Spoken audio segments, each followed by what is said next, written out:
আমরা অপরাধী। আমরা প্রায় সময় বলি, তোরে অপরাধী হইল আমি তো,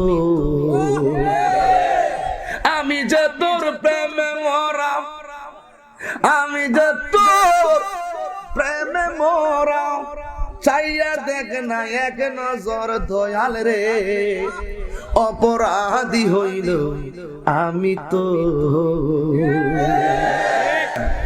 এই এই কিরে বাবা, এই দেখছি গেলাম একটু জিকির হইতো না ইনশাআল্লাহ। হইলো খালের পার প্রেমের আগুন জলে দ্বিগুণ গো দয়াল, জল দিলে নিবে না দয়াল রে, প্রেমের আগুন জলে দ্বিগুণ রে দয়াল, জল দিলে নিবে না। এই তাহিরি প্রেম করিয়া কলঙ্ক ঘোষণা, প্রেম করিয়া প্রেমিক মরে রে দয়াল, প্রেম তো মরে না। আমার বাবারা গভীর মনোযোগ, কিয়ামত তো একদিন হবে, তোমার আমার জীবনও একদিন শেষ হয়ে যাবে। এই যুবক একটু খেয়াল করে দেখেন, মানুষ এখন এমন একটা জায়গায় আমরা পৌঁছে গেছি, কিয়ামতের আলামত গুলো কত সুন্দর আরো দেখতে পারবেন। অন্যায় অত্যাচার, জুলুম নির্যাতন, খুন খারাপি সবগুলো বেড়ে যাবে। যুবক ভাইয়ের আমার, মানুষ হারামটাকে আরাম মনে করে খাওয়া শুরু করবে। কথা বলেন ঠিক কিনা বলেন? যেমন সুদ একটা হারাম ভয়াবহ, এই জিনিসটা প্রকাশ্যে অহরহ মানুষে একেবারে আরাম মনে করে খাওয়া শুরু করবে। জিনা বেড়ে যাবে, বেবিচার বেড়ে যাবে, খুন খারাপি বেড়ে যাবে। এই যুবকের দল, তুমি দেখবা মাঝে মাঝে আমাদের হাসতে আলেম গুলো দুনিয়া থেকে চলে যাচ্ছে। একজন হক্কানি আলেম চলে যাওয়ার মানে হলো পৃথিবী মরে যাওয়া। এই পৃথিবীর মানুষ সত্যিকার রিয়েল যে এলেমটা আছে, ধাপে ধাপে ওই কোরআন সুন্নাহর এলেম গুলো উঠে যাবে।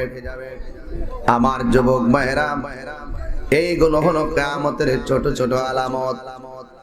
কিয়ামতের আলামত গুলো সংগঠিত হলে আল্লাহ রাব্বুল আলামিন তুই কোরআনে এভাবে বলে দিয়েছিলেন, কুল্লু মান আলাইহা ফানি ওয়া ইয়াবকা ওয়াজহু রাব্বিকা যুল জালালি ওয়াল ইকরাম।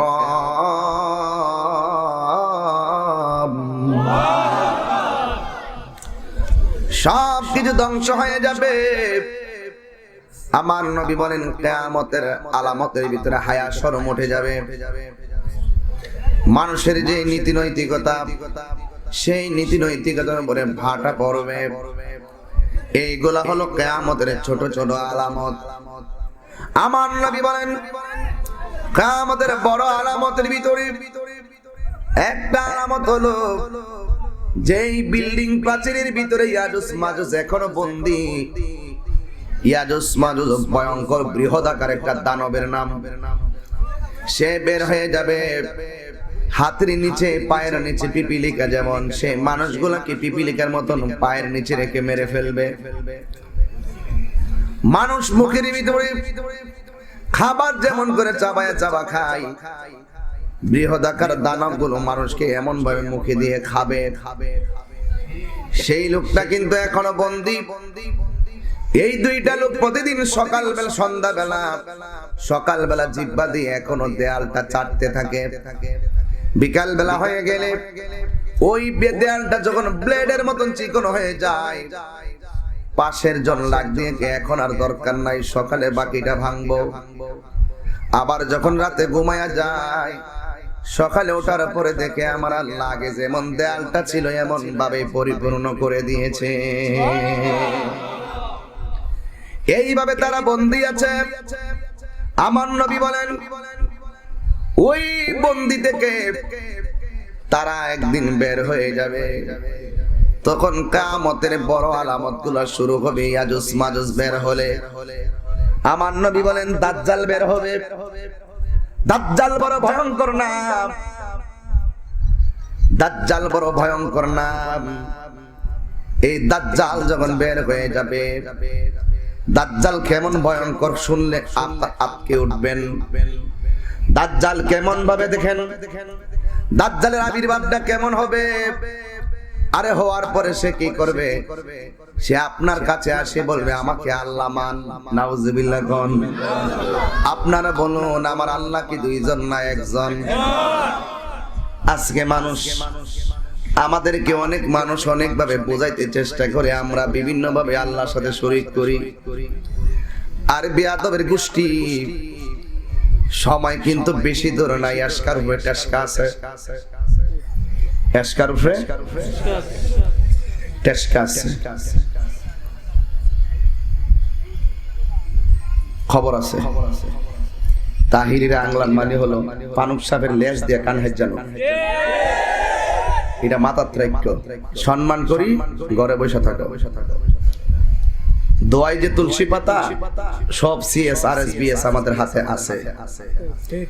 আমার আংলাইলে আমিও আনলাম। ডাবল টাইটেল পাস করলাম কি শিরক করার জন্য না? যেই কথার ব্যাখ্যা আছে ব্যাখ্যা না করে ডালাও ফতোয়াবাজি। তাহিরিরা আংলায়ও না। তাহিরি একলা মাঠে নামে না, কুটি বক্ত নিয়ে মাঠে নামছে। বক্তরে মাঠে ফালাইয়া পালাই না ফিলার তাহিরি না। মাঠে তাহিরির বুকে গুলি লাগবে, পিঠে লাগবে না ইনশাআল্লাহ। ঠিক কি না বলুন? আল্লাহ কয়জন? আল্লাহর সাথে শরীক করলে কি ঈমান থাকবে? তোমার কানে কি আমার বক্তব্য ঢুকে না? হুট করে মানুষদের বিরুদ্ধে অবস্থান নিয়ে গালাগালি করে এটা আদৌ কামনা করি না। মাঠটা সুন্দর আছে, সুন্দর থাকতে দেন। যদি পানুক সাপের লেজ দিয়া যদি কান খাই যান, তাহলে পানুক সাপ ফিরে আপনাকে সুবল দিতে পারে। দুরা সাপ মাথা তুলতে পারে না, তার ভিতরে বিষ নাই। পানুক সাপ মাথা ফোড়া তোলে, তার ভিতরে বিষ আছে। তাহিরি জাহিরি বাতিনি যারা আহলুস সুন্নাত ওয়াল জামাত, তাদের ভিতরে নবীর প্রেমের বিষ আসে। আংলায়ও না। সম্মান করি, সম্মানের বয়া তো মাঠটা সুন্দর আছে। আংলাইলে কিন্তু সব 14 ফিরির মধ্যে কি কি আছে সব কিন্তু জাতির সামনে তুলে ধরে কিন্তু পাট পাট হয়ে যাবে আজীবনের জন্য। মাঠটা অনেক সুন্দর আছে। সাবলীল ভাষায় কথা বলুন, ভদ্র ভাষায় কথা বলুন। দূরে ঠেলে নয়, কাছে আনার অভ্যাস তৈরি করুন। ইসলাম এক কথার নাম। কথা বলেন ঠিক কি না? ইসলাম হুট করে কাউকে যা মন চা তা বলে দূরে ঠেলার নাম নয়। ইসলাম হলো কোলাকুলির নাম। কথা বলেন ঠিক কি না বলুন? এই জন্য আমি যা বলি চিন্তা করি বলি। দাজ্জাল এসে বলবে আমারে আল্লাহ মান। এই দাজ্জালের বর্ণনা যখন নবী করছিলেন, সাহাবায়ে কেরামগণ পুরা অস্থির হয়ে পড়ছিলেন। দাজ্জাল এসে এক হাতের মধ্যে তার জান্নাত দেখাবে, আর এক হাতের মধ্যে জাহান্নাম দেখাবে। এইভাবে জান্নাতটা দেখায় বলবে আমার আল্লাহ মান। নাউজুবিল্লাহ। আরো জোরে আমার আল্লাহ মান। আমার নবী বলেন যারা বেঈমান দাজ্জালের থাবা দেখে তারা আল্লাহ মেনে ফেলবে, তখন দাজ্জাল তারে ফুলের বাগানে ঢুকাইয়া দিবে। আর যারা ইমানদাররা তারা দাজ্জালকে আল্লাহ মানবে না। যখন আল্লাহ মানবে না, তখন দাজ্জাল ইমানদারকে ক্ষতিগ্রস্ত করবে, মেরে ফেলবে। মাশাআল্লাহ বাইরে আছেন সুন্নি নেতা আইছে। কেমন আছেন আপনি? কেমন আছেন? খুব শুনেছি। দুইটা হাত তোলেন, এইভাবে হাতটা তোলেন, এইভাবে। নারায়ে তাকবীর, নারায়ে রিসালাত, আহলে সুন্নাত ওয়াল জামাত জিন্দাবাদ, জিন্দাবাদ। মাশাআল্লাহ মাশাআল্লাহ। একটু আমি লড়তে দিতাম না, চুপচাপ বয়ে থাকেন। বহুত দিন পরে পাইছি জাগা মতো দুই ভাইয়ের মাঝখানে মালাইছি। আপনার কি কষ্ট লাগতেছে? এই কথাগুলো আমার পোলাপানে জানানো দরকার আছে, যে কথা বলতেছে এই পোলাপানগুলো ইতিহাসগুলো জানা দরকার, ঠিক না বাবা? এরা বড় হইলে আবার কোন সময় পড়বো ফাইবো, এখন থেকে একটু ধারণা দিয়ে দিলে বড় হইলে অল্প একটু বললেই তারা বুঝে ফেলবে। কথা বলেন ঠিক না বেটি? আর শুনলে কিন্তু মনে রাখা যায় খুব বেশি, পড়লে তো থাকেই কিন্তু শোনাটা একটু বেশি মনে থাকে। কথা বলেন ঠিক কিনা বলেন? হ্যাঁ, কষ্ট হইতেছে আপনারা? এবার আসেন একটু পরে আমি কোরআন শরীফটা খুলে খুলে আপনাকে বোঝাবো কিয়ামতের আরো কতগুলো আলামত আছে। কি মানুষ কি এখন আসতেছে নাকি? ওরা কি জানে না যে আমার জোহরের পরে বয়ান? এরপরে তো বিলম্ব করলো কেন? এতক্ষণ তো ওয়াজ শেষ হয়ে গেলে ওরা মাহরুম হয়ে যেত। আসলে যদি থাকে নসিবে আপনা আপনি আসিবে। কথা কান ঠিক না বেটি? এটাই মনে হয় হচ্ছে নাকি? দেখ মাশাআল্লাহ তোমাদের তাকদীরে আছে, আমিও আপনাদের কাছে দোয়া নেওয়া আমার তাকদীরে আছে। দেখেন আবার খালের পার পড়েন না, পিছনে কিন্তু পানি, যে সাঁতার জানেন না বলেও কিন্তু ওখানে গিয়ে ঝগড়া করবেন না। সকলে কারা কারা খুশি একটু হাত ধরেন, একটা স্লোগান দাও বাবা। আল্লাহ আল্লাহ ইয়া রাসূলুল্লাহ। জোরে কোন আল্লাহু আকবার, আর জোরে কোন আল্লাহু আকবার। আমার যুবক ভাইরা, আমার মুরব্বী বাবারা, ও নয়র বন্ধুরা, দাজ্জাল এসে বলবে আমারে আল্লাহ মান, যারা মানবে তার দাজ্জালে ফলের বাগানে ঢুকাবে, আর যারা মানবে না তাদেরকে আগুনে ফেলে দিবে। আমার নবীকে সাহাবায়ে কেরাম জিজ্ঞাসা করে, ইয়া রাসূলুল্লাহ, নবী গো, ও আমার নবী, আপনি বলেছেন যারা ঠান্ডা পানি আনছে, যারা তাকে আল্লাহ মানবে ফুলের বাগানে ঢুকাবে, যারা মানবে না আগুনে ঢুকাই দিবে। ইয়া রাসূলুল্লাহ, এই দাজ্জালকে আমরা চিনবো কেমনে? আমার নবী বলেন, সম্পদের জোরে দাজ্জালকে চিনা যাবে না, বংশের জোরে দাজ্জালকে চিনা যাবে না। দাজ্জালকে চিনবে একমাত্র ঈমানের শক্তিতে। জোরে কোন সুবহানাল্লাহ। মুরব্বিরা শুনছেন আগে, আমার নবী কইছেন এমন একটা দিন আসবে, এমন একটা সময় আসবে, জ্বলন্ত আংরা হাতে রাখতে যেমন কষ্ট হবে, ঈমানটা রাখতে তার চাইতে 1000 গুণ বেশি কষ্ট হবে। ওই দাজ্জাল বের হওয়ার আগে অনেক ছোট দাজ্জাল বাইরে গেছে। এর মধ্যে একটা হলো ভারতের মোদির, কথাগণ ঠিক কিনা? 2 নম্বর হলো ডোনাল্ড ট্রাম্প, 3 নম্বর অং সান সুচি, 4 নম্বর চীনের প্রধানমন্ত্রী। বিশ্বের যতটা জায়গায় সংখ্যালঘু মুসলমানরা নির্যাতিত হয়েছে, সবগুলা প্রধান হলো দাজ্জালের চাচাতো ভাই। ঠিক কিনা বলে? হাত তুলে বলো ঠিক কিনা বলো। আল্লাহর ঘর মসজিদ ভেঙ্গে মন্দির বানায় যারা, তাদের সাথে আমাদের কোনো সম্পর্ক নাই। দেশের উন্নয়নের জন্য রাখেন, কিন্তু ঈমানের ক্ষেত্রে তাদের সঙ্গে নাই। মনে মনে ঘৃণা করবো, ক্ষমতা যেহেতু নাই কি করবো? ফাওয়ার যখন নাই, ফাওয়ার থাকলে ঠুসঠাস দিয়ে সব ফড়ায় আংরা বানাইলে আমলে করে। এখন ঈমানের বড় পরিচয় হলো মুখে বাধা দাও, নাইলে হাতে ফিডাও, নাইলে অন্তরে ঘৃণা করো। আমরা তোর হাতেও পারতাম না, তাইলে আমরা অন্তর দিক তাদেরকে ঘৃণা করতে হবে। এরা হইলো সেই দাজ্জালের চাচাতো ভাই। ওই দাজ্জাল বের হওয়ার আগে দেখছেন তো আপনি অং সান সুচি, মায়ানমারের বিয়াদব নিকৃষ্ট জানোয়ার মহিলা, দেখতে কোনো সাইজ নাই, মনের কোনো সাইজ নাই। এই বিয়াদব মুসলমানদেরকে গণহত্যা চালিয়ে হত্যা করেছে, গণহত্যা করেছে। চোখের পানি ফেলায়, রাতের অন্ধকারে ভিডিওগুলা দেখে দেখে চোখের পানি ফেলে কেঁদেছি, ওয়াজের ভিতরে চোখের পানি ফেলে সঙ্গীত গেয়েছি। আর আমাদের কোনো উপায় নাই, কিন্তু আল্লাহ দেখেন বছরটা করতে পারে নাই, বিয়াদব এখন গণহত্যার অপরাধে সে গ্রেফতার হয়েছে। কথা গণ ঠিক কিনা বলেন? ইন্না মাউতাশা রাব্বিকা লাশাদীদ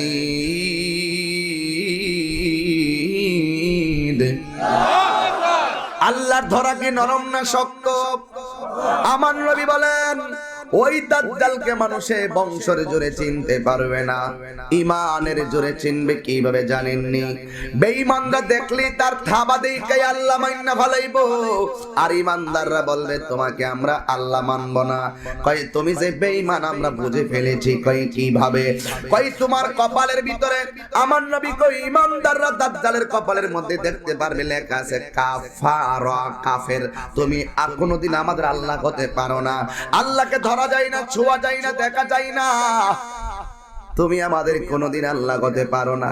কারণ আমার আল্লাহ ওয়াদা করেছেন আমাদের সঙ্গে দেখা দিবে হাসরের ময়দানে। ঠিক কি না বলো? এই জন্য তুমি আমাদের রব নও, তুমি আমাদের খালেক নও, তুমি আমাদের আল্লাহ নও, তুমি জান্নাতের মালিক নও। জান্নাত দেখা যায় না আল্লাযীনা ইউমিনুনা বিল গায়বি ওয়া ইউকিমুনাস সালাহ। আমরা গায়েবের উপরে বিশ্বাস করেছি, জান্নাত দেখি নাই বিশ্বাস করেছি, জাহান্নাম দেখি নাই বিশ্বাস করেছি, আল্লাহ দেখি নাই বিশ্বাস করেছি। এই গায়েবের প্রতি, অদৃশ্যের প্রতি আমাদের বিশ্বাস আছে না নাই? এই জন্য যুবক ভাইরা আমার, ও বন্ধু, যখন ইমানদার তাকে আল্লাহ মানবে না, এই সময়টা কিন্তু আসতেছে রে বাজান। এখন দেখবেন বিভিন্ন দেশের ভিতরে ওই বেয়াদবদের কর্তৃত্ব যদি না মানে মুসলমানদেরকে হত্যা করার নির্দেশ দেয়, এরাও কিন্তু দাজ্জালের সেমি দাজ্জাল। কথা বলেন ঠিক কিনা? এরাও সেমি দাজ্জাল। এখন কিন্তু শুরু হয়ে গেছে, এমন কিছু দেশ আছে মুখ খুললে আপনি কত বলতে পারবেন না ধর্মের কথা। আমেরিকা থেকে এমন কিছু জায়গা আছে, আমার ফোন দেখো, হুজুর প্রকাশ্যে নামাজও পড়তে পারি না। এই দাজ্জালের যন্ত্রণার কারণে এরাও কিন্তু সেই দাজ্জাল থেকে কম না। কথা বলেন ঠিক কিনা বলেন? এরাও সেমি দাজ্জাল। আপনার সমাজের ভিতরে দেখবেন এমন কিছু ভালো কাজ আছে, করতে গেলে আপনি হাজার বাধার সম্মুখীন হবেন, এরাও কিন্তু সমাজের ভয়ঙ্কর দাজ্জাল। ঠিক কিনা বলেন? এরাও ভয়ঙ্কর দাজ্জাল। এই জন্য ওই আমার নবী বলেন ওই দাজ্জালের মোকাবেলা হবে ঈমান দিয়া। এই জন্য ঈমান হলো জায়গার চাইতে, সম্পত্তির চাইতে ঈমান সম্পদের দাম কম না বেশি? আমার বাবারা পায়ে হাত রেখে বলি, নীরবে নীরবে, বিষয়টা বড় একটু কঠিন জটিল আর কি, একটু ভিতরে ঢুকে কথা বলতে হবে আর কি, অসুবিধা হবে আপনাদের? এখন সাহাবারা প্রশ্ন করে, নবী গো, তারে যদি আল্লাহ না মানে সে তো আমাদেরকে আগুনে ফেলে দিবে। আমার আল্লাহর হাবিব বলেন, এ যদিও তোমাদের কষ্ট দিবে, এই কষ্টটাকে আমার আল্লাহ ফুলের বাগান বানায়া দিবে। চিন্তার কোনো কারণ নাই। মরণ বড় কষ্ট, কিন্তু ইমানদারের জন্য নয়। ঠিক কিনা বলেন? কবরের আযাব বড় ভয়ঙ্কর, কিন্তু ইমানদারের জন্য নয়। হাসরের ময়দান বড় ভয়াবহ, কিন্তু ইমানদারের জন্য নয়। আমার নবী বলে দাজ্জাল আসবে, এরপরে ইমাম মাহদী হযরতে ঈসা রুহুল্লাহ কর্তৃত্ব করবে, ইসলামের কর্তৃত্ব। একদিন এ দেশের আকাশে কোন একটা গজলটা কিভাবে বলেন না, কোন 100% ইমেজ না নিয়ে গজল গেলে পারে না, না এটা না। কোন একদিন এ দেশের আকাশে কালিমার পতাকা উড়বে। এটা গজল আছে এরকম? যাক, গেলাম না সেদিকে, সময় তল্প। কিন্তু মনে রাখবেন, ঈসা নবী আছে, ইমাম মাহদী আছে, দাজ্জাল বলেন, ইয়াজুজ মাজুজ বলেন, সব গুলার সাইজ করে ফেলাইবে। পৃথিবী একদিন শান্তি হয়ে যাবে, কিন্তু পৃথিবী যেদিন শান্তি হবে সেদিন তো পৃথিবীর পরিসমাপ্তিও ঘটবে। মানুষগুলো তাকায়া দেখবে, মানুষগুলো তাকায়া দেখবে কি সূরা না, মানুষগুলো তাকায়া দেখবে ওয়াতাকুনুল জিবালু কালইহিনিল মানফুশ। মানুষ দেখবে পাহাড়গুলো আকাশের মধ্যে উড়ে গেছে, হ্যাঁ না রে এটা না না এটা হলো সূরা কারিয়া সূরা কারিয়া ওয়াতাকুনুল জিবালু কাল ইহনিল মানফুশ। কিয়ামতের ঘন সময় মানুষ দেখবে পাহাড়গুলো আকাশে উড়ে গেছে। আমরা অনেক সময় বলি আল্লাহ এত বড় পাহাড় কেন বানাইলো? যেই পাহাড়ে বাড়ি বানানো যায় না, যেই পাহাড়ে নদী বানানো যায় না, পুকুর বানানো যায় না, যেই পাহাড়ে আমরা কোনো জমি জমা করতে পারি না, আল্লাহ রাব্বুল আলামিন কেন এত বড় বড় পাহাড় বানাইলো? আমি বলি না আল্লাহর কোরআন বলে কেন বানাইছে। আমি বললে অনেকে বল আবার ফতোয়া দিয়ে দিবেন। আমি বলি না, আল্লাহ রাব্বুল আলামিন বলে ওয়াল জিবালা আওতাদা। আল্লাহ বলেন এই দুনিয়ার পাহাড়গুলো আমি আল্লাহ পেরেক হিসাবে লাগাইয়া দিছি। ঘরের টিনের ঘরের চালের ভিতরে যেমন ভাবে স্ক্রু দিয়ে টিনের চালকে কাঠের সঙ্গে ফিটিং করা হয় বাতাসে যেন না লড়াইতে পারে, আমার আল্লাহ রাব্বুল আলামিন এই পৃথিবীটাকে স্থির রাখার জন্য বড় বড় পাহাড় দিয়ে আল্লাহ পেরেক মেরে দিয়েছে। আমি বলি না, আমার আল্লাহ বলেন ওয়াল জিবালা আওতাদা। জাবাল জিবাল পাহাড় সমক হলো এই দুনিয়ার পেরেক স্বরূপ। আমার নবী বলেন একদিন এই পাহাড়গুলো উড়ে, আমার আল্লাহ বলেন ওয়াতাকুনুল জিবালু কাল ইহনিল মানফুশ। এই পাহাড়গুলো তুলার মতো আকাশে উড়ে যাবে। যখন তুলার মতো উড়ে যাবে, আল্লাহ যেই উদ্দেশ্যে পাহাড় বানাইছে সেই উদ্দেশ্য সেদিন শেষ হয়ে যাবে। কুল্লু মান আলাইহা ফান।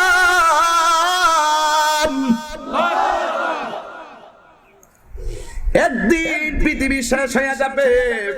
শেষ হওয়ার আগে ঘটনাগুলো শুনেন, চমকায় উঠবেন। যখন পাহাড়গুলো উড়ে যাবে তখন দেখবেন কি হবে। ইযা সুলজিলাতিল আরদু জিলজালাহা। আল্লাহু আকবার। হ্যাঁ, আল্লাহ রাব্বুল আলামিন বলেন যখন পাহাড়গুলো উড়ে যাবে, বানাইছেন আমার আল্লাহ দুনিয়াটাকে স্থির রাখার জন্য। এই পাহাড়গুলো উড়ে গেলে পৃথিবীর জমিন অস্থির হয়ে যাবে, এটাই স্বাভাবিক। কথা কোন ঠিক কিনা বলেন? এই জন্য যুবক ভাইরা আমার, এই ইযা সুলজিলাতিল আরদু জিলজালাহা, যখন পৃথিবীটা কম্পন শুরু হয়ে যাবে তখন দেখেন কি হবে। আল্লাহ বলেন ইয়াউমা ইয়াকুনুন নাসু কাল ফারাশিল মাবসুস। মানুষগুলো কীট পতঙ্গের মতো উড়ান শুরু করবে, দুনিয়া কাঁপা শুরু করলে এই পৃথিবীটা কম্পন শুরু হয়ে যাবে। এমন ভাবে 2 সেকেন্ডের ভূমিকম্প এলে ঘর থেকে মানুষ বাইরে যায়, আর অটোমেটিকলি পৃথিবীটা একটা কাঁপাকাঁপি শুরু হয়ে যাবে। যখন পৃথিবীটা কাঁপাকাঁপি শুরু হয়ে যাবে, আমার মা বোনরা আজকের মাহফিলে আছে না নাই? আসছে। আমার মা বোনদেরকে বলেন, জিজ্ঞাসা করেন একদিন, আম্মা গো তোমার পেটের মধ্যে যখন বাচ্চা থাকে, বাচ্চা যখন নড়াচড়া করে তোমার কাছে কেমন লাগে? মা বলবে ও তাহিরি, পেটের ভিতরে বাচ্চা যখন রাতের ঘুমের করে লাথি মারে মনে হয় যেন কলজাটা বাগ বাগ হইয়া যায়। এ তাহিরি, সন্তানকে পেটের মধ্যে রেখে যখন খাবার খাইতে বসি, সন্তান লাথি মারলে সেকেন্ডের ভিতরে মুখের রুচি বন্ধ হয়ে যায়। আল্লাহ রাব্বুল আলামিন বলেন ইযা জুলজিলাতিল আরদু জিলজালাহা, যখন এই পৃথিবীটা কাঁপাকাঁপি শুরু হবে ওই মুহূর্তে পৃথিবীর কোন মহিলা থাকবে 3 মাসের গর্ভবতী, কেউ থাকবে 6 মাসের গর্ভবতী, কেউ থাকবে 10 মাসের গর্ভবতী। আমার নবী বলেন ওই পৃথিবী কম্পনের সাথে সাথে 3 মাসের বাচ্চাগুলো পেটের ভিতর থেকে রক্তক্ষরণ হয়ে জমিনে পড়ে যাবে। দুনিয়া কাঁপাকাঁপির কারণে পেটের বাচ্চাটা বের হয়ে যাবে। 3 মাসের বাচ্চা রক্তাক্ত হয়ে জমিনে পড়ে যাবে, 6 মাসের বাচ্চা রক্তাক্ত হয়ে জমিনে পড়ে যাবে। আল্লাহু আকবার, আল্লাহু আকবার। এই খবরটা একটা মায়ের জন্য কত কঠিন খবর, পৃথিবীর জন্য কত কঠিন খবর।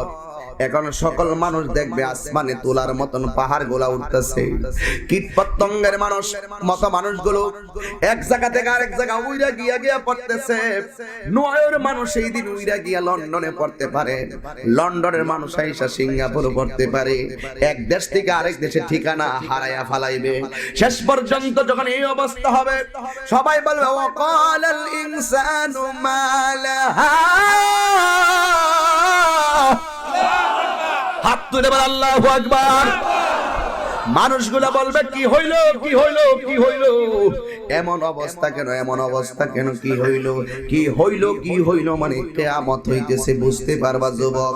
এই জন্য আমার যুবক ভাইরা যখন দেখবে পাহাড়গুলো উড়ে যাবে, কথাগুলো মনে রাখবেন, পাহাড়গুলো উড়ে যাবে, মানুষগুলো একেবারে কীট পতঙ্গের মতন উড়তে থাকবে, তখন মানুষগুলো দেখবে গভীর রজনী হয়ে যাবে।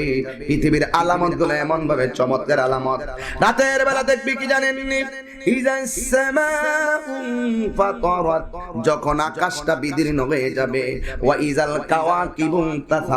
তখন আকাশের নক্ষত্রগুলো খুলে খুলে পড়ে যাবে। চিৎকার মেরে কি আল্লাহু আকবার বলবেন না? যুবকের দল, পায়ের মধ্যে হাত দিয়া বলি, আল্লাহ রাব্বুল আলামিন কোরআনে বলেন, যেহেতু আমি হাফেজ না, এই জন্য কোরআন শরীফটা খুলে খুলে বয়ান করতে হয়। এই জন্য আল্লাহ রাব্বুল আলামিন বলেন, ইযাস সামাউ ফাতারাত, আকাশ যখন আকাশ বিদীর্ণ হয়ে যাবে, ওয়াইজাল কাওয়াকিবু তাসারাত, আর আকাশের নক্ষত্রগুলো খুলে খুলে পড়বে। শুধুমাত্র তাই নয়, আমার পিছনে কি খাল না, খাল আছে? আল্লাহ বলেন ওয়াইজাল বিহারু ফুজ্জিরাত, নদীর মধ্যে এমন একটা সুনামি শুরু হয়ে যাবে। নদীর মধ্যে পানি থাকলে নদীর সুনামি হবে। এই বিহারুন মানে বাহারুন মানে নদী, এই নদীর সঙ্গে যত উপনদী আছে, উপনদী থেকে খাল আছে, খাল থেকে নাল আছে, নাল থেকে ডোবা আছে, ডোবা থেকে পুকুর আছে, শত লিঙ্কার পানিগুলো আছে, সবগুলো পানির মধ্যে সুনামি শুরু হয়ে যাবে। সুনামি এমন একটা সুনামি, যেই সুনামিতে যারা পড়ে তারা বোঝে। জাপান একটু খেয়াল করেন, এমন ভূমিকম্প হয়, ভূমিকম্পের কারণে তারা বিল্ডিং বানায় না, বিভিন্ন ধরনের অ্যালুমিনিয়াম জিনিস দিয়ে ঘর বানায়, তারা ভূমিকম্পের কারণে বড় বড় বিল্ডিং বানায় না। আবার দেখবেন কিছু কিছু নদীর পার অনেক মানুষ ঘুরতে যায়, ইউটিউবের ভিতরে সুনামি লিখে চার্জ দিবেন, দেখবেন কিভাবে নদীর পানিগুলো উপরে উঠে যায়। নদীর পানিগুলো উপরে উঠে উঠে চোখের পলকে বিশাল ভিতর দিকে একটা সুনামি উঠে, সুনামিটা একেবারে অনেক দূর উঁচা হইয়া বাড়িঘর সব লন্ড করে দেয়, চোখের পলকে প্লাবন করে দেয়। ঠিক এমন ভাবে পৃথিবীটা যখন শেষ হইয়া যাবে, কিয়ামতের আগে এই আলামতগুলো মানুষগুলা দেখতে পারবে। সবাই বলবে ওয়াকালাল ইনসানু মা লাহা, মানুষ বলবে কি হইল, কি হইল, এমন ভাবে কান্না করবে। ও যুবক, সেদিন ওয়াইজাল বিহারু ফুজ্জিরাত, সেদিন জমিনের যত নদী আছে, ওই নদীর ভিতরে সুনামি হয়ে যাবে। ওয়াইজাল কুবুরু বুসিরাত, আর কবরের ভিতরে যারা আছে, নিচের মাটিটা উপরে যাবে, উপরের মাটি নিচে চলে যাবে, সব লন্ডভন্ড করে ফেলবে। আল্লাহু আকবার। যুবক, এই জন্য কিয়ামত হয়ে যাবে। আজকে অনেকগুলা মানুষ বেয়াদব হয়ে গেছে, আজকে অনেকগুলা মানুষ প্রতারক হয়ে গেছে, আজকে অনেকগুলা মানুষ হাসি মুখে জিনা করে, আজকে অনেকগুলা মানুষ অত্যন্ত আনন্দ মনে করে সুদের সঙ্গে জড়িত হয়ে গেছে। আল্লাহ বলেন ইয়া আইয়ুহাল ইনসানু মা গাররাকা বিরাব্বিকাল কারীম। পৃথিবীর মানুষ, কিসে তোমাকে তোমার রব থেকে তোমাকে উদাসীন করে দিল? তুমি কি এখনো ঠিক হতে পারো নাই? তুমি কি জানো না একদিন পৃথিবী লন্ডভন্ড হবে, হওয়ার আগে তোমার জীবনটা আগে লন্ডভন্ড হয়ে যাবে। একটা মানুষের মৃত্যুর সময়টাও কিন্তু একটা ভয়ঙ্কর কিয়ামত। কথা বলেন ঠিক কিনা? এই জন্য আমার বাবারা অনুরোধ করে বলি, আমি আলামতগুলো বলতেছি বুঝার জন্য। আজকে আমার সমাজের মানুষগুলো এমন অনাচারে লিপ্ত হয়ে গেছে। এ বন্ধু, ঘন ঘন সাইকেল সাইক্লোন কেন হয়? এটা কিয়ামতের আলামত। ঘন ঘন ভূমিধস কেন হয়? এটা কিয়ামতের আলামত। ঘন ঘন কেন ভূমিকম্প হয়? এটা কিয়ামতের আলামত। ঘন ঘন ঘন ঘন ঘন ঘন এতগুলো বিপদ আবার হুট করে যা জীবনে দেখে নাই কেউ, তা দেখে কেন? এটা কিয়ামতের আলামত। আমার আল্লাহর হাবিব বলেন পৃথিবীতে এমন কিছু ঘটবে যা তার পূর্বপুরুষরা কোনোদিন দেখে নাই। যেমন একটা প্রমাণ, করোনা মহামারী।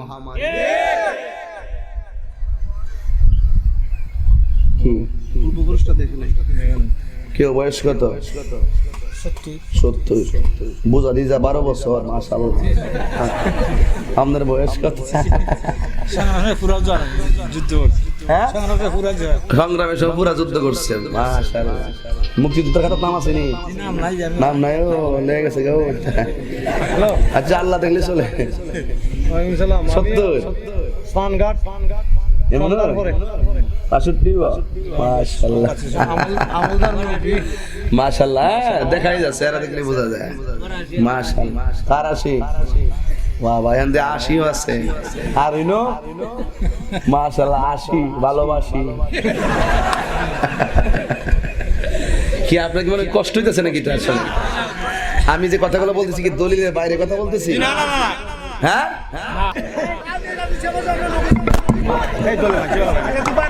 নগদ দিব, দিব রে বাবা রে, দিব রে।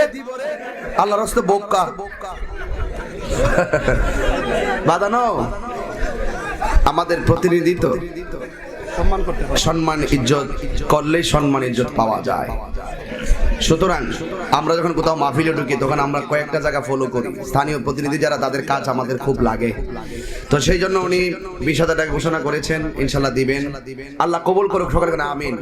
একদম মহব্বতের দুরূদ শরীফ পড়েন। আল্লাহুম্মা সাল্লি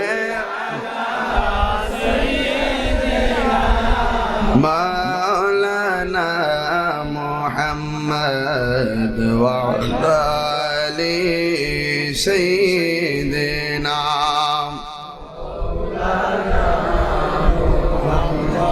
গভীর মনোযোগ। আমি যেই কথা বলছিলাম সেই দিকে আপনাদের খেয়াল আছে কিনা আমি জানি না। কিয়ামতের আলামতগুলো আমি বলতেছিলাম। আকাশ যেদিন বিদীর্ণ হয়ে যাবে, তার কখনো যেদিন খোলে খোলে পড়ে যাবে, সেই দিনটা বড় ভয়ঙ্কর। আল্লাহ রাব্বুল আলামিন বলেন, আমি আল্লাহ মানুষদেরকে বানাইছি, যেমন চাইছি তেমন করে আমি বানাইছি। ফি আইয়ি সূরাতিন মা শাআ রাক্কাবাক। এত সুন্দর ভুবন সাজাইয়া একদিন ভুবন ফান হয়ে যাবে, ধ্বংস হয়ে যাবে। কিন্তু আমি চাই আল্লাহর সামনে আমরা ইমানদার হয়ে দাঁড়াবো। আমরা চাই আমরা আল্লাহর সামনে মুমিন হয়ে দাঁড়াবো। এই জন্য আমার যুবক ভাইরা অনুরোধ করে বলি, আল্লাহ রাব্বুল আলামিন কোরআনে বলেছেন, ওয়া আখরাজাতিল আরদু আসকালাহা। তুমি যত কিছুই বলো না কেন, পৃথিবী যখন কম্পন হবে তখন নিচে খনিজ আছে, অনেক খনিজ পদার্থ আছে, তেলের খনি, গ্যাসের খনি, যত খনি আছে সব খনি বের হয়ে যাবে। জমিন তার ভুজাগুলো বের করে দিবে। এ যুবক, যখন জমিন থেকে সমস্ত খনিজগুলো বের হয়ে যাবে, দুনিয়ার মানুষ খনিজ পদার্থের জন্য কত পাগল, কিন্তু সেই দিন খনিজ পদার্থের দিকে ফিরেও তাকাবে না। কারণ একটাই সবার কথা, ওয়াকালাল ইনসানু মালাহা। কি হইল কি হইল, সেদিন পৃথিবী ধ্বংস হয়ে যাবে। একটা মাত্র সিংহে ফু দেওয়ার জন্য হযরত ইসরাফিল আলাইহিস সালাম আল্লাহর হুকুমের আশা করে বসে আছেন। আমার আল্লাহ রাব্বুল আলামিন বলেন, কুল্লু মান আলাইহা ফান। সব কিছু ধ্বংস হয়ে যাবে। এই জন্য যুবক ভাইয়েরা আমার অনুরোধ করে বলে দিয়ে যেতে চাই, সেই কিয়ামত বেশি দূরে নয়। আজকে জুলুম নির্যাতন কি বাড়ছে না কমছে? মানুষকে মান্যতা একদম কমে গেছে।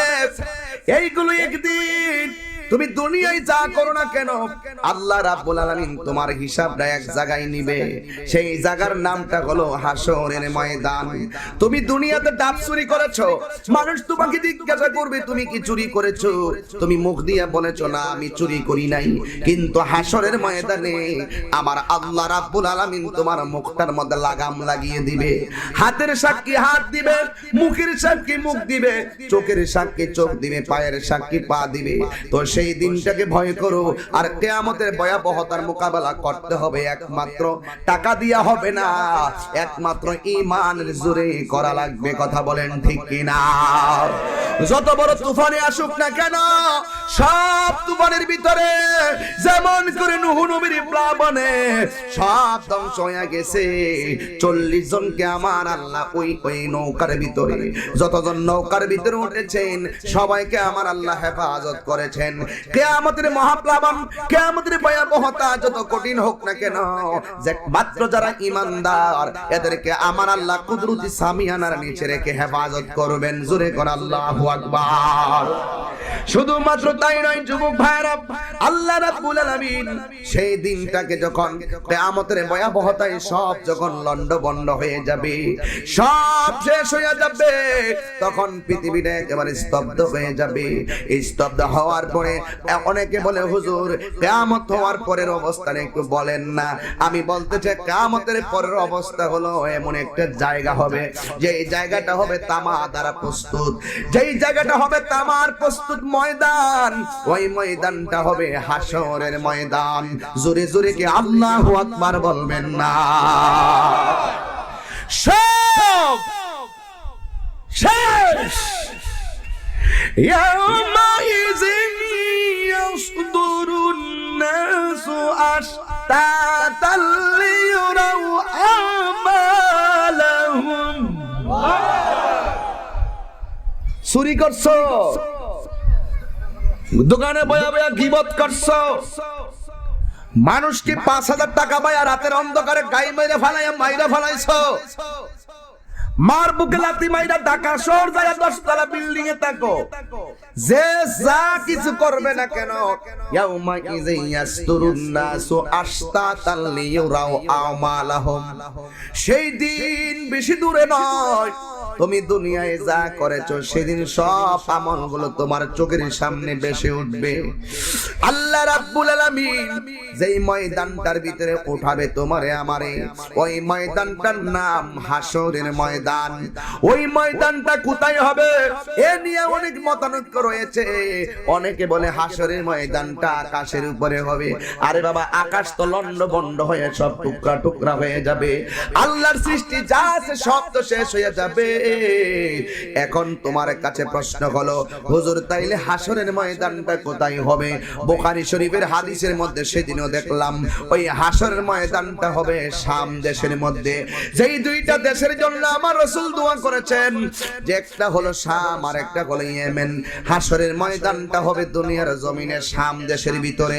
পৃথিবীটা যখন সব কিছু স্তব্ধ হয়ে যাবে, আল্লাহ রাব্বুল আলামিন একটা সুন্দর প্রেমের চাদর একেবারে এক প্রান্ত থেকে আরেক প্রান্ত একটা চাদর আছে, এটা এখনো উন্মোচন করা হয় নাই। পৃথিবীটা সবটা ধ্বংস হওয়ার পরে ওই চাদরটা আমার আল্লাহ উন্মোচন করবেন। আবার ওই চাদরটার এক প্রান্ত থেকে আরেক প্রান্তে যখন আমার আল্লাহ টান দেওয়াইবেন, তখন আমার আল্লাহ রাব্বুল আলামিন সেই জায়গার ভিতরে একটা ময়দান করবে। ওই ময়দানটাই হবে হাসরের ময়দান। জোরে জোরে কোন আল্লাহু আকবার। ইয়াউমা ইযিন তুহাদ্দিসু আখবারাহা, সেই দিন সব খবর বানিয়ে মানুষগুলো দেখতে পারবে, জানতে পারবে, বুঝতে পারবে। এই জন্য যুবক ভাইরা আমার, ওই কঠিন মুসিবতটার নাম হলো হাসরের ময়দান। আমার নবী বলে ওই ময়দানে সব মানুষ উলঙ্গ অবস্থায় উঠবে। আল্লাহু আকবার বলবেন না? সব মানুষ উলঙ্গ অবস্থায় উঠবে শুধুমাত্র দুইটা কন্ডিশন দেওয়ার জন্য। একটা হলো ভালো আর একটা হলো মন্দ। দুইটা কন্ডিশন আমার আল্লাহ রাব্বুল আলামিন হাসরের ময়দানে দান করাবেন। দলিল কি আল্লাহ বলেন, ফামাইয়ামাল মিসকালা যাররাতিন খায়রান ইয়ারা ওয়া মাইয়ামাল মিসকালা যাররাতিন শাররান ইয়ারা। আর জোরে কই দিব সুবহানাল্লাহ বলেন। ওই হাসরের ময়দানে দুইটা কন্ডিশন, কিন্তু আমার নবী বলেন সবাই উলঙ্গ অবস্থায় উঠবে। হযরতে আয়েশা সিদ্দিকা রাদিয়াল্লাহু তাআলা আনহা একদিন আমার নবীরে ডাক দিয়া কই, আল্লাহু আকবার জোরে বলবেন, ডাক দিয়া বলে ইয়া রাসূলুল্লাহ নবী গো,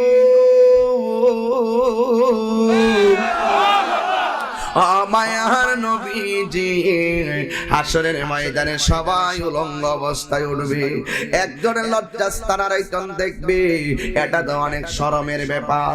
আমার নবী বলে, হে আয়েশা তুমি শুনে রাখো, একমাত্র একজন জান্নাতি জামা পয়রা রওজা থেকে উঠবে, সেই লোকটি হলো আমি রাহমাতুল লিল আলামিন। আর জোরে জোরে কন্যা আল্লাহু আকবার।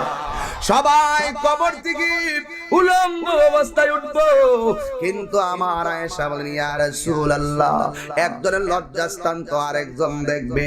আমার আল্লাহর হাবিব আয়েশা গো, না গো, না না না, লজ্জাস্থান দেখবো তো দূরের কথা, একজনের শরীরের দিকে তাকাইবার সময় সেদিন পাবে না। ওই যারা কবর আছে কবর থেকে উঠবে, যারা পানিতে ডুবে মারা গেছে পানি থেকে উঠবে, আবার যারা আগুনে পোড়াইছে সেখান থেকে বের হবে, যে যেখানে ছিল সেই জায়গা থেকে হাসরের ময়দানে উঠবে। যুবকের দল বিষয় দিয়েছেন, তাই সেদিকে আমি একটু বয়ান করতেছি রে বাবা। এই জন্য যুবক ভাইরা, এবার আল্লাহ রাব্বুল আলামিনের হাবিব বলেন কবর দিকে তারা গাট্টা বাঁকা হইয়া হাসরের ময়দানে যখন উঠবে, জমিনটা থাকবে তামা তামা, আর মাথার উপরে থাকবে 8 বিঘা উপরে থাকবে সূর্য। আজকে দুনিয়ার সূর্য দেখতেছেন মাত্র কয়েকটা নালীর, একটা নালীর কিয়দাংশ, আর বাকি সবগুলা মুখ সেই দিন হাসরের ময়দানে তোমার মাথার উপরে তাপ দিবে। সবগুলো সুরমার কাঠিটা যত বড়, ঠিক এমন বড় উপরে মাথার উপরে সূর্যটা থাকবে। ও বন্ধুরে, আল্লাহর হাবিব আপনার নবী আমার নবী বলেন সেদিন মাথার উপরে যখন সূর্যটা লাগবে, মাথার খুলিটা উল্টায়া পড়ে যাবে, মাথার মগজগুলা বাতের মারের মতন টকবক টকবক করব, বাতের মারের মতন টকবক করব, এই মাথার মগজগুলা সিটটা সিটটা বড়। সকল মানুষ ওই সূর্যের তাপে কেউ শরীরটা ঘেমে যাবে। কারা ঘামবে জানেননি? যারা গুনাহ করতে করতে নিজেকে বরবাদ করে ফেলেছে, ওদের শরীর থেকে যার যেই গুনাহ সেই পরিমাণ ঘাম ঝরবো। এই ঘামগুলা কেউ, এই ঘামটা হবে হাঁটু পানি সমান, কাহারো আবার হাঁটু পানি সমান, কাহারো কোমর পানি সমান, কাহারো গলা পানি সমান। যার যার ঘাম, যার যার গুনাহ অনুযায়ী এমন ঘাম ঝরবে। ওই ঘামের পানিগুলো আমাদের নোয়া ওই খালের পানির মতন ঠান্ডা না, ওই পানিগুলো দুনিয়ার আগুনটা যেমন গরম, তার ঘামের পানিগুলো তার চাইতে 70 গুণ বেশি গরম হবে। আল্লাহু আকবার। ওই পানির মধ্যে মানুষ সাঁতার কাটবে, মুরগি দেখবেন গরম পানির মধ্যে দিলে পাখনাগুলো যেমনি আস্তে করে দলনে খুলে যায়, ওই পানির ভিতরে তার হাড্ডির গোশতগুলো আস্তে করে গোশতগুলো খুলে যাবে, একেবারে কঙ্কালের মতন ওই পানির মধ্যে সাঁতরাইবার হাবুডুবু খাইবে। কি একটা অবস্থা হবে! আল্লাহ রাব্বুল আলামিনকে তখন আমরা ডাক দিব, ও আল্লাহ আজকের দিনটা কোন দিন? আল্লাহ সেদিন বলবে লিমানুল মুলকুল ইয়াউম, আজকে রাজত্ব কার? আল্লাহ রাব্বুল আলামিন সেই রাজত্বের বাহার দেখাইয়া দুইটা রং ধারণ করবে, একটা হলো কাহ্হার, আরেকটা হলো রহিম। দুইটা রং ধারণ করবে। যখন আল্লাহ হাসরের ময়দানটা প্রস্তুত করব, সবার মুখের মধ্যে শুধুমাত্র একটা স্লোগান থাকবে, ও ইয়া নাফসি ইয়া নাফসি বলে সবাই সেদিন চোখের পানি ফেলে কান্না করবে। কিন্তু আল্লাহ রাব্বুল আলামিনকে বলবো, আল্লাহ গো আজকের দিনটা কোন দিন? আল্লাহ কই এই দিনটার জন্যই বানাইলাম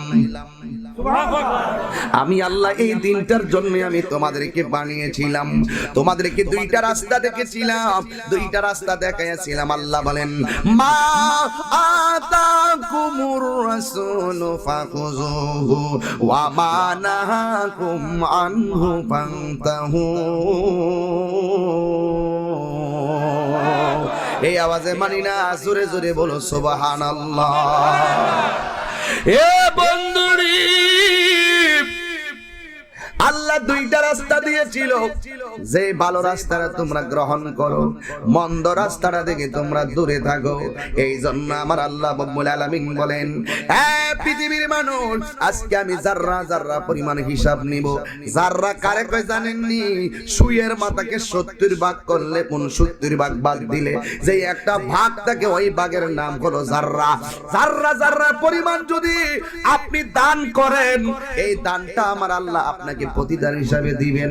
আর যদি আপনি যাররা যাররা পরিমাণ গুনাহ করেন, আল্লাহ রাব্বুল আলামিন তার প্রতিফল দিবেন। এই জন্য আল্লাহ রাব্বুল আলামিন বলেন, সেই দিন আল্লাহ থাকবেন বড় কাহার, আল্লাহর সামনে কথা বলবে এমন সাহস কাহারও হবে না। সেই ময়দানে প্রথম কিসের হিসাব হবে জানেন? ওই ময়দানে হিসাব হবে একমাত্র প্রথম হিসাব হলো নামাজের হিসাব। যুবকের দল, জীবনের অনেকটা সময় তুমি বেনামাজি হইয়া কাটাইয়া দিছো।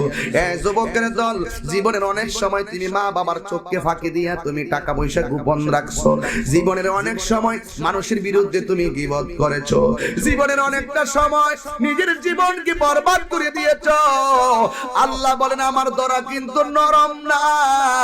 আল্লাহ কোরআনে বলেন, ইন্না বাতুশা রাব্বিকা লাশাদীদ।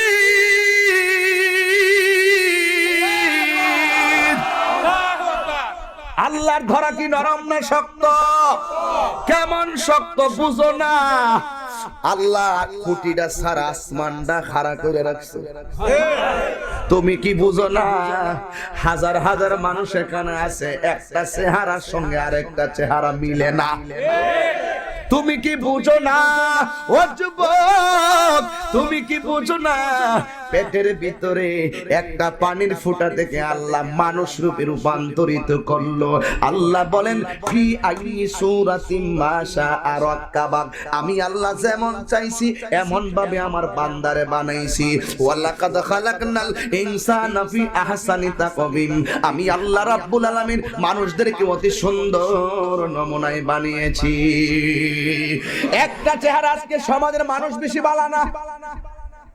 কালো মানুষ দেখলে কয় কালো, একটা মেয়ের দেখতে গেছে কয় কালো, মেয়ে পছন্দ হয় না। এ যুবক, এইভাবে বলো না, বলে দিও এখানে আমাদের নসিব হইতো নাই। কিন্তু কালো বলে তাকে পছন্দ হয় নাই এমন ঘৃণার ভাষা প্রকাশ করো না। খাটো বলে তাকে পছন্দ হয় নাই এই কথা বলো না। বেশি লম্বা বলে তারে পছন্দ হয় নাই এই কথা বলো নাই। তুমি যদি বলো পছন্দ হয় না, ঘৃণা করো, আল্লাহ রাব্বুল আলামিন বলেন, ফি আইয়ি সূরাতিন মা শাআ রাক্কাবাক। আমি আল্লাহ রাব্বুল আলামিন প্রত্যেকটা মানুষের চেহারা আমি আল্লাহ যেমন পছন্দ করছি তেমন ভাবেই বানাইছি। তুমি ঘৃণা করার কে? মানুষকে কোনোদিন নিন্দা করিয়েন না, মানুষকে কোনোদিন তুচ্ছ তাচ্ছিল্য করিয়েন না। মানুষকে তুচ্ছ তাচ্ছিল্য করলে আল্লাহ রাব্বুল আলামিনের বরকত আপনি বরকত শূন্য হয়ে যাবেন আল্লাহর পক্ষ থেকে। এই জন্য যুবক ভাইরা আমার, ওই হাসরের ময়দানে সন্তান মাকে চিনবে না, মা সন্তানকে চিনবে না। আমার নবী বলেন, ও আয়েশা, হাসরের ময়দানে কিছু কিছু মহিলাদের এমন অবস্থা হবে যাদের পাগুলা থাকবে উপরে বান্দা আর মাথার চুলগুলা থাকবে নিচে। ওই মাথার চুলগুলোর বরাবর এমন ভাবে জাহান্নামের আগুনের একটা তাপ দেওয়া হবে, তাদের মাথার চুলগুলা পুড়ে যাবে, মাথার খলিটা খুলে পড়ে যাবে। আর আলকাতরা যেমন করে এমন ভাবে হাতে নিয়ে ছেড়ে দিলে যেমন করে আলকাতরা গুলা পড়ে মাটিতে, ঠিক এমন ভাবে তাদের মাথার মগজগুলা পুড়তে পুড়তে কালো হইয়া জমিনে পড়তে থাকবে। ওই মহিলাগুলা এমন ভাবে কাঁদবে। এই কান্না কে শুনে? কার কান্না? যেখানে সব নবীরাই নিজেদের জন্য নিজেরা পেরেশান, একমাত্র আমার নবী ছাড়া সব নবীর মুখের ভিতরে থাকবে নাফসি নাফসি বলে ক্রন্দনের আওয়াজ। একমাত্র আমার নবীর জবান মুবারকে থাকবে ইয়া উম্মতি বলে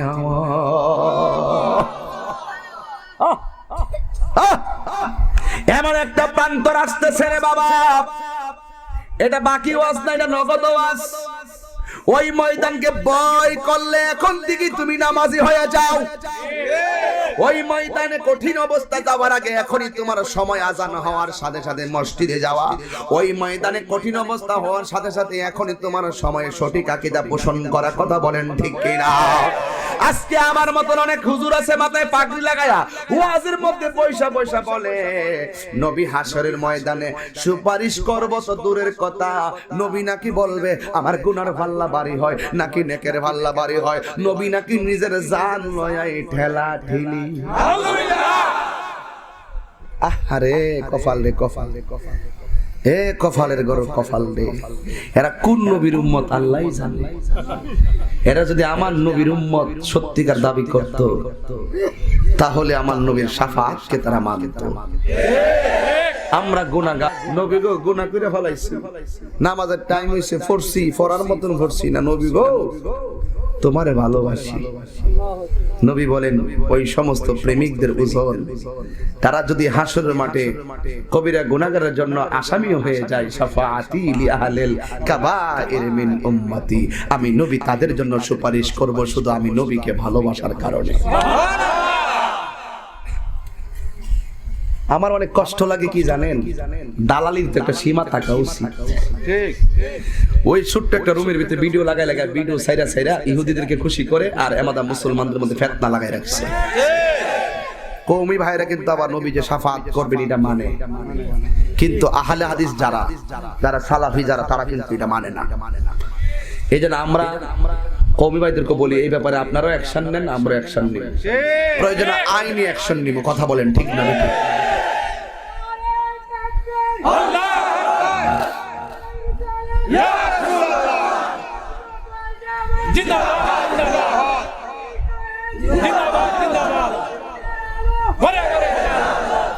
আমার কথা কি আপনার বেজার হইছে? আচ্ছা আপনার বাবার যদি কে গালি দেয় আপনার গায়ে লাগতো না? আপনার মারে তুল্লা কে গালি দেয় আপনার গায়ে লাগতো না? তো যার সৃষ্টি না হইলে পৃথিবীর কোনো কিছু হইতো না। সেই নবীর অস্তিত্ব, সেই নবীর জাত সিফতকে যদি কেউ অস্বীকার করে এবং নবীর ক্ষমতাকে যদি কেউ অস্বীকার করে, আপনি যদি নবীর সঠিক উম্মত হয়ে থাকেন আপনার গায়ে লাগতে হবে। আপনারা আমার কথাগুলো নিরপেক্ষ বিচার করবেন। আপনি একমুখ হুজুরের বক্তা, অসুবিধা নাই, এটা হতেই পারে, কিন্তু আমার কথাগুলো নিরপেক্ষ বিচার করবেন। নবীর সুপারিশ করার ক্ষমতা আছে না নাই? আরো জোরে কোন আছে না নাই? সময় কি বেশি যেতেছে নাকি? অসুবিধা হইতেছে? কিন্তু আমার কথাগুলো তো শুনতে হবে। নবী কি ভাই শাফাআতি লিআহলিল কাবাইর মিন উম্মতি, এই হাদিসটা কি? হাদিসটা সনদের বিচারে হাদিসটা কি কোনো জয়ীফ না মওযু নাকি খবরে আহাদ নাকি মরসুন, না এটা হাদিসে মুতাওয়াতির। হাদিসে মুতাওয়াতির হইলো এমন হাদিস যে হাদিসকে অস্বীকার করলে কাফের হয়। যে হাদিসকে অস্বীকার করলে কি হয়? কথা ঠিক কিনা বলেন? তো যারা নবীর শাফাআতকে অস্বীকার করে হেরা কি? কথা বলেন হেরা কি? আমার অনেক কষ্ট লাগে আহলে হাদিস নাম দেবার হাদিস মানে না। বাদুল হাদিস। আহা আমার অনেক কষ্ট লাগে রে। ক এমন ভাবে ক আমার নেকের পাল্লা ভারী হয় নাকি আমার বদরের পাল্লা ভারী হয়, আমি নিজেই খুব পেরেশানিতে পড়ে যাব। নবী বলে নিজের জন্য বলে নবী নাকি বলে নিজের জন্য কান্দাস, নিজের জন্য বলে কানবে, নবী কাঁদবে উম্মতের জন্য। কথা কন ঠিক না বেঠিক? তবে আমি একটু দলিল দিয়া যাই, সাফারজের কথা কইতে লাভ নাই, এটা দলিল দিয়া যায় ঠিক নিও। আমার নবী যখন মাকামে মাহমুদের গোড়ায় সেজদায় পড়ে থাকবে, বুখারী শরীফের হাদিস, আল্লাহ রাব্বুল আলামিন তখন বন্ধু নবীরে বলবেন ইয়া মুহাম্মদ ইরফা রাসাকা ওয়াসালতু তাওয়াশফাতু শাফা, হে নবী আপনার মাথা মুবারক তুলুন, ওয়াসালতু তা আপনি চান আমি দেব, ওয়াশফাতু শাফা আপনি সুপারিশ করুন আমি আপনার সুপারিশ কবুল করব। সুবহানাল্লাহ। তো সবকিছুর মালিক কেডা? কথা কনা, সবকিছুর মালিক কেডা? তো আল্লাহ যদি দান করে আল্লাহর মালিকত্ব কি কমে যাবে? কি লেগে যে মানুষ আমার কথাটা বোঝে না, আমার কথাগুলো বোঝার চেষ্টাও করে না। হক সবকিছুর মালিক কে? তো আল্লাহ যদি সেই মালিকানার ভিত্তি, আল্লাহ পাক সবকিছুর মালিক, তো এখান থেকে যদি আল্লাহ পাক যেমন হাউজে কাউসার বানাইছে আমার আল্লাহ, মালিক বানাইছে আমার নবীরে, অন যদি কেউ বলে নবী মালিক, হাউজে কাউসারের মালিক, এর লেগে কি শিরিক হইব? শিরিক কি মামুর বাড়ির সুকেতে সাজায় রাখা কাছের প্লেটের মতো যে যখন মন চায় তখন খুললা ফাইলে ভাঙ্গালা নাইলে মেহমানদারি করো, এটা কি এমন জিনিস? শিরিক একটা আমার নবীকে আমার উম্মত শিরিক করবে এইগুলা নিয়ে আমি চিন্তা করি না, কারণ শিরিক একটা শিরিক যে করবে এটা একটা কঠিন ব্যাপার, এত সহজে আমার উম্মত শিরিক করবে না, কারণ আল্লাহ একজন, তার নিজের দিকে তাকাইলে সে বুঝতে পারবে আল্লাহ কয়জন। তো সবকিছুর মালিক কে? আল্লাহকে কি দেখা যায়? আল্লাহকে কি ধরা যায়? তা আল্লাহ গায়েব না? আল্লাহ অদৃশ্য না? এই অদৃশ্যের উপর আমাদের বিশ্বাস আছে না? জান্নাত কি দেখা যায়? জান্নাত তো অদৃশ্য না? এটা কি দেখা যায়, ধরা যায়? তো এটা কি বিশ্বাস করতে হবে না? যত যা দেখা যায় না, ধরা যায় না, আল গায়বু আল খাফিয়ুল্লাযী লা ইউদরিকুহুল হিসসু ওয়া লা তাকতাদিহি বাদাহাতুল আকল, যেগুলো পঞ্চ ইন্দ্রিয়ের দ্বারা অনুভব করা যায় না, সেইগুলো হলো গায়েব। এই সমস্ত বিষয়গুলো উল্লেখ করলে যারা আমাদেরকে বিভিন্ন ধরনের ফতোয়া দিতে চেষ্টা করে, আমরাও তার দাঁত ভাঙা জবাব দেব, তবে 3 দিন পরে। কয়দিন পরে? ইনশাআল্লাহ বলেন, জোরে বলেন ইনশাআল্লাহ। সব শেষ হয়ে, সব সমাধান হয়ে যাবে ইনশাআল্লাহ। যাই হোক, আমার নবীর সুপারিশ, নবীর সুপারিশ কারা কারা চান হাত তুলেন, এটা স্লোগান দেন, জোরে সরে দিবেন।